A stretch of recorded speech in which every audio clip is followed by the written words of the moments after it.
मुझे बहुत प्रसन्नता हो रही है कि ऐसे समय में जब देश भर के सभी धर्मनिरपेक्ष और सामाजिक न्याय में विश्वास करने वाले देश की एकता अखंडता बाबा साहब अम्बेडकर के विचारों को मानने वाली पार्टियां हम सब इकट्ठे हो रहे हैं। इंडिया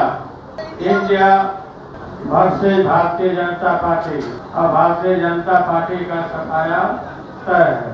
निकट भविष्य में महाराष्ट्र में हम लोग फिर जुटने वाले हैं और इसमें आगे की रणनीति को तय करेंगे। इस बीच में आप सभी छात्र नौजवान आरएसएस के घोर विरोधी बीएसएस के सभी नेता और कार्यकर्तागण, आपका दायित्व है देश भर में आप लोग घूमिए, देश भर में घूम कर संगठन को मजबूत करिए और आरएसएस और भाजपा के खिलाफ पूरा गोलबंदी करिए। पंचायत स्तर पर बीएसएस के विचारों को पहुंचाना है। क्या है बीएसएस? बाबा साहब अम्बेडकर नहीं होते तो विधान नहीं होता, संविधान। भारतीय जनता पार्टी और इसके नेता नरेंद्र मोदी संविधान को मिटाना चाहते हैं और इस काम में वो लगे हुए हैं और हम लोग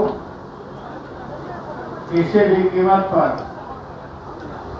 देश की एकता अखंडता धर्मनिरपेक्षता और बाबा के विचारों को हम लोग मिटने नहीं देंगे। बिहार भर में आप लोगों को मालूम होगा पंचायत स्तर पर बाबा के विचारों पर चर्चा हो चुकी है। सभी नेताओं का टीम सब जगह गया, 2 दिन 3 दिन। बड़े पैमाने पर महिलाएं, बड़े पैमाने पर गांव गंवई के लोगों ने हिस्सा लिया इसमें।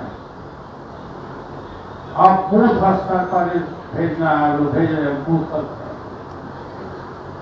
मतदान केंद्र पर तक जाके पहुंचाना है लोगों को। और इसमें महिलाएं भाग ले रही है, बड़े पैमाने पर महिलाएं हिस्सा ले रही है। आप लोगों से आह्वान है मेरा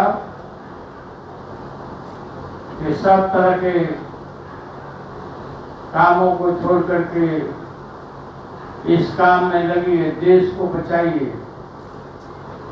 देश के नौजवान ही, छात्र ही देश के रखवाले होते हैं, भविष्य के रखवाले होते हैं।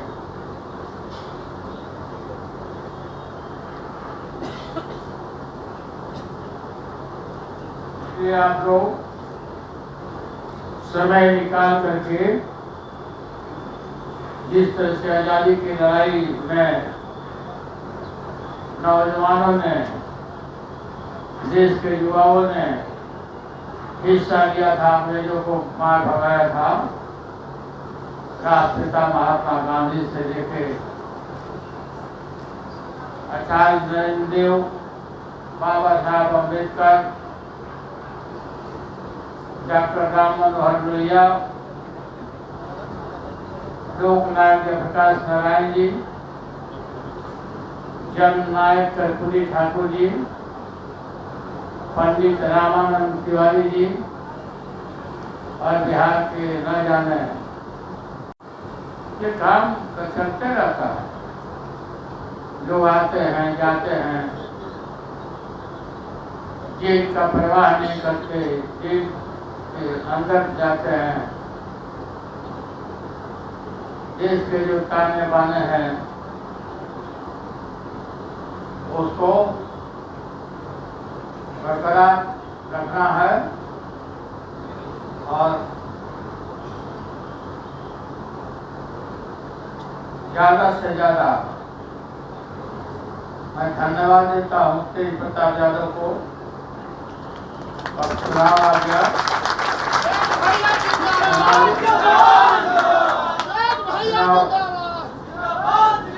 क्या अपना आप लोगों को मालूम है यहाँ अपना अपनी पार्टी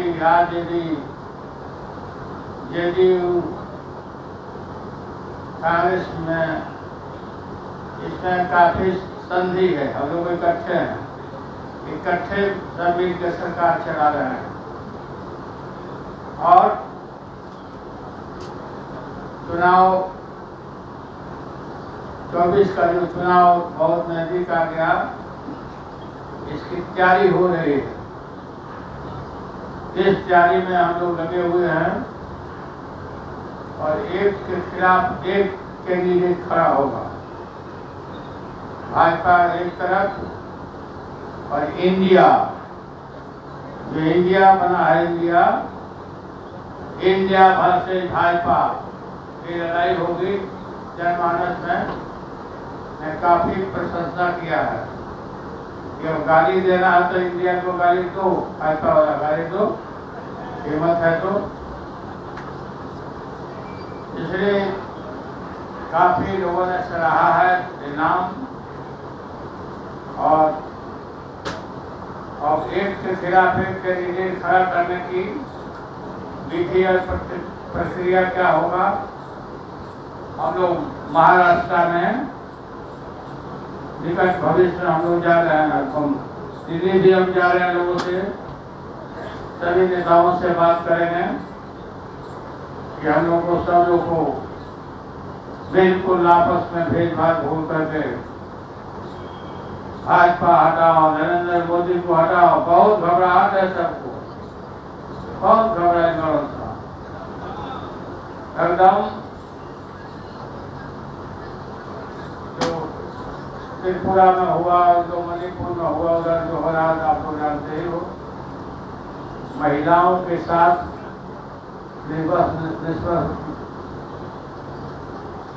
बस उतार के जो व्यवहार हुआ,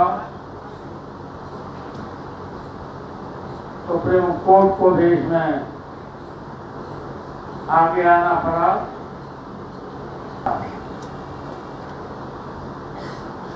और एक काम चल रहा है और आप लोग काम चलाओ। ये जो सम्मेलन एक दिन का हो रहा है देशव्यापी, दूसरे राज्य में भी रखी, छोटा नागपुर में और भी उत्तर प्रदेश में, पश्चिम बंगाल में, हरियाणा में, पंजाब में, दिल्ली में DSS के कार्यक्रम को चालू करूंगी। और बताओ, काफी लोगों ने सराहा कि बहुत सोच समझ के और विचार करके नाम बना DSS, राजनीतिक ऑर्गेनाइजेशन है इसका।